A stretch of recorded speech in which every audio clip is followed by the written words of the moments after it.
दिनै 14 जुन मुलुगनां थै दान होनाय सान। मुलुगनाङैनो थै दान होनाय सानखौ फालिनाय बायदिनो गावनि बेसेनगोनां थैखौ गुबुननि थाखाय दान होनानै गुबुननि जिउखौ रैखाथि होनायनि नोजोरजों दिनै 129थि बेटेलियन CRPFनि बानजायनायाव क'क्राझारनि RNB सिभिल देहा फाहामसालियाव मुलुगनां थै दान होनाय साननि लोब्बायै थै दान होनाय हाबाफारि खुंदों।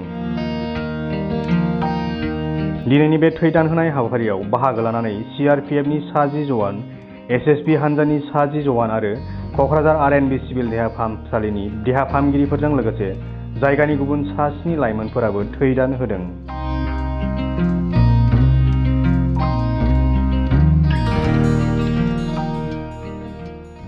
डॉक्टर रतन रामसियारी मैं क'क्राझार ब्लाड बेंकर इनचार्ज है मैं पैथोलॉजिस्ट আজি क'क्राझारत वर्ल्ड ब्लाड डोनार्स डे प्रत्येक बছৰ আপোনাৰ 14 জুনত এই অনুষ্ঠানটো মানে আমাৰ যিবিলাক মানুহ ব্লাড ডোনেশ্যন দি থাকে সেইখিনি মানুহক এনকাৰেজ কৰাৰ কাৰণে আৰু তেওঁলোকক আমি যথোচিত সন্মান দিবৰ কাৰণে আমাৰ গোটেই দেশত এই 14 জুনত वर्ल्ड ब्लाड डोनार्स डेটো পাতি থকা হয়। এইটো আৰম্ভ হৈছে আপোনাৰ 2004 চন আৰু 5 চনৰ পৰা গোটেই ভাৰততে আৰম্ভ হৈছে। গতিকে আজি এইটো অকেশ্যনত আমি বিশেষকৈ ধন্যবাদ দিব লাগিব নেশ্যনেল মেডিকোছ অৰ্গেনাইজেশ্যন।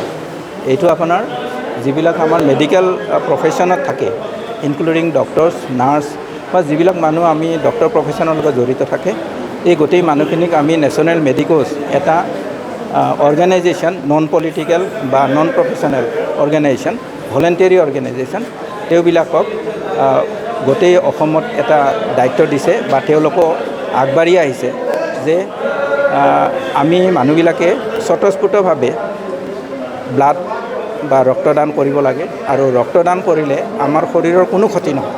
এই মেছেজটো আমি সমাজত এই কাৰণে দিব বিচাৰোঁ যেনেকৈ আমি ভাবোঁ যে এজন মানুহক যেতিয়া ডায়েৰিয়া হয় তাতে আমাৰ কিছুমান ফ্লুইড লছ হয়। সেই ফ্লুইড লছটো আমাৰ 12%লৈ ফ্লুইড লছ হয়, কিন্তু এজন মানুহে যেতিয়া ৰক্তদান কৰে মাত্ৰ 7% আমাৰ ফ্লুইড লছ হয়।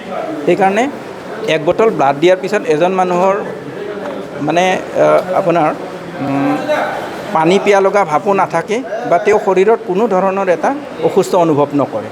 আৰু সেই পাৰ্টিকুলাৰ 24 আৱাৰ্ছত আমি মাত্ৰ তেওঁলোকক ইনষ্ট্ৰাকশ্যন দিওঁ তেওঁলোকে অন্ততঃ 1 লিটাৰ 2 লিটাৰ বেছিকৈ পানী খাব আৰু নৰ্মেল ডায়েট তেওঁ খাব পাৰে আৰু শৰীৰৰ কোনো ধৰণৰ লছ নহয়। বহু মানুহে আমাক সোধে যে ব্লাডটো দিয়াৰ পিছত মোৰ কিবা শৰীৰৰ ক্ষতি হ'ব নেকি? আমি ক'ম এইটো 100% ছেফ। এইকাৰণে ছেফ যে শৰীৰত আমাৰ কিছুমান যদি যেনে ধৰক কিছুমান আমাৰ যিবিলাক মানুহৰ এক্সাৰচাইজ নাথাকে শৰীৰটো মানে কি আননেচেচাৰী ৱেইট গেইন কৰি আছে বা ওজনটো বাঢ়ি আছে সেইখিনি মানুহৰ বিশেষ বেমাৰ আজাৰ হ'ব পাৰে। যেনে ধৰক প্ৰেছাৰ হ'ব পাৰে, ডায়েবেটিছ হ'ব পাৰে, কেতিয়াবা আপোনাৰ গ'ল্ড ব্লাডাৰ ষ্ট'ন হ'ব পাৰে। বিশেষকৈ কলেষ্টৰল বেছি হোৱাৰ কাৰণে আপোনাৰ এইখিনি মানুহৰ এটা ভৱিষ্যতে এটা অসুখ হোৱাৰ চান্স থাকে। এইখিনি মানুহ তেওঁৰ যদি ওজন ঠিকে থাকে, তেওঁৰ যদি হিমোগ্লোবিন 12.5তকৈ যদি বেছি থাকে, তেওঁ যদি বছৰত দুবাৰ কমচে কম ব্লাড ডোনেশ্যন কৰে এইটো এটা তালিকাও থাকে। আৰু এইটো আমি কথাটো ক'ম যে ব্লাডৰ সলনি ব্লাড আমি বেলেগ বস্তু নাপাওঁ, ব্লাডৰ সলনি ব্লাডেই দিব লাগিব। আজিৰ ছায়েন্সত ব্লাডৰ সলনি অন্য চিন্থেটিক ব্লাড আমাৰ আৱিষ্কৃত হোৱা নাই। তেতিয়ালৈকে আমি হয়তো মানুহে মানুহৰ সহানুভূতিৰে জীয়াই থাকিব লাগিব আৰু যিখিনি দুখীয়া মানুহক আমি ৰক্তহীনতাৰ পৰা উদ্ধাৰ কৰি আনিব লাগিব। গতিকে এনেকুৱা ধৰণৰ মেডিকেল অৰ্গেনাইজেশ্যন বিভিন্ন ধৰণৰ আপোনাৰ সামাজিক অনুষ্ঠান আজি গোটেই দেশতে চলি আছে। গতিকে তেওঁলোকক মই মোৰ আন্তৰিক ফালৰ পৰা মই ধন্যবাদ জনাইছোঁ আৰু মই ছ'চাইটিত এটা অনুৰোধ কৰিম যাতে ৰক্তদান কৰিলে নিজৰ শৰীৰৰ কোনো অসুবিধা নহয় আৰু আমি বিপদৰ পৰা মানুহখিনিক যিবিলাকৰ তেজৰ দৰকাৰ হয় সেইখিনি মানুহক আমি বচাই ৰাখিব পাৰিম। সেইকাৰণে মই আন্তৰিকতাৰে তেওঁলোকক অনুৰোধ জনাইছোঁ। আজি কিমানজন লোৱা হ'ব? আজি আমাৰ ইয়াত ব্লাড ডোনেশ্যন কেম্পত ভটগাঁও CRPF কেম্পৰ পৰা 129 বেটেলিয়ন ভটগাঁৱৰ পৰা আপোনাৰ 11-12জনমান আহিছে আৰু আপোনাৰ ৰাণীগুলি 6 বেটেলিয়নৰ পৰা আপোনাৰ 10-12জনমান আহিছে।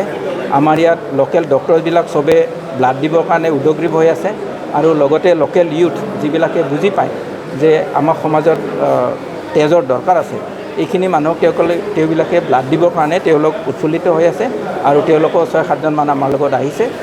আৰু আমি ভাবোঁ এনেকুৱা ধৰণৰ প্ৰচেষ্টাই আমাৰ যিটো মানে তেজৰ যিটো মানে আৱশ্যকতা এইটো আমাক বহু পৰিমাণে সকাহ দিব। আমি জানো যে দেশত আমাৰ 1% বা 3% মানুহে ব্লাড মানে ভলেণ্টাৰী ব্লাডত মানে হয়। আমি লাহে লাহে আপোনাৰ যিবিলাক কমাৰ্চিয়েল ব্লাড ডনাৰ এইবিলাকক আমি এনকাৰেজ নকৰোঁ, কিয়কি এইবিলাকৰ পৰা আমাৰ বহুতখিনি বেমাৰ আজাৰ আহিব পাৰে। গতিকে আমি ভলেণ্টাৰী ব্লাড ডনাৰ্ছৰ ওপৰত গুৰুত্ব দিওঁ আৰু সমাজত আমি এই মেছেজটো দিবলৈ মই অনুৰোধ কৰিম যাতে সকলো মানুহে ব্লাড দিবৰ কাৰণে আগবাঢ়ি আহে। মেডিকোজ অৰ্গেনাইজেশ্যনৰ বিষয়ে অলপ কৈ দিওঁ। আমি নন পলিটিকেল ভলেণ্টাৰী অৰ্গেনাইজেশ্যন এটা হয়, যিয়ে ডক্টৰছবিলাক যাৰ মেম্বাৰ হয় মানে, আৰু অল অভাৰ ইণ্ডিয়া আমি আছোঁ আৰু অসমত যথেষ্ট NMO এক্টিভ হৈ আছে। আজি ৱৰ্ল্ড ব্লাড ডোনাৰ ডে'ৰ দিৱসে অল অভাৰ ইণ্ডিয়া বেলেগ বেলেগ ধৰণৰ প্ৰগ্ৰাম হৈ আছে। বেলেগ বেলেগ ডিষ্ট্ৰিক্টত, বেলেগ বেলেগ চিভিল হস্পিটেলবিলাকত, মেডিকেল কলেজবিলাকত প্ৰগ্ৰাম, চেণ্ট্ৰেলাইজ প্ৰগ্ৰাম এটা হৈ আছে, যাৰ নাম দিয়া হৈছে ৰক্তধাৰা। অসমত Guwahati medical college, Tezpur medical কলেজত হৈ আছে, মঙ্গলদৈ চিভিল হস্পিটেলত হৈ আছে। তাৰে মাজত আমাৰ কোকৰাঝাৰ চিভিল হস্পিটেলতো আমি ৰক্তধাৰা এটা পাতিবলৈ আৰম্ভ কৰিছোঁ। আৰু কমন পাব্লিকৰ আৰু আমাৰ ডক্টৰ ফ্ৰেটাৰ্নিটিৰ আৰু মিডিয়াৰ মানুহবিলাকৰ, আৰ্ম ফ'ৰ্চেছৰ মানুহবিলাকৰ যথেষ্ট সহযোগ পাইছোঁ, যাৰে কাৰণে চবকে ধন্যবাদ দিব বিচাৰিছোঁ।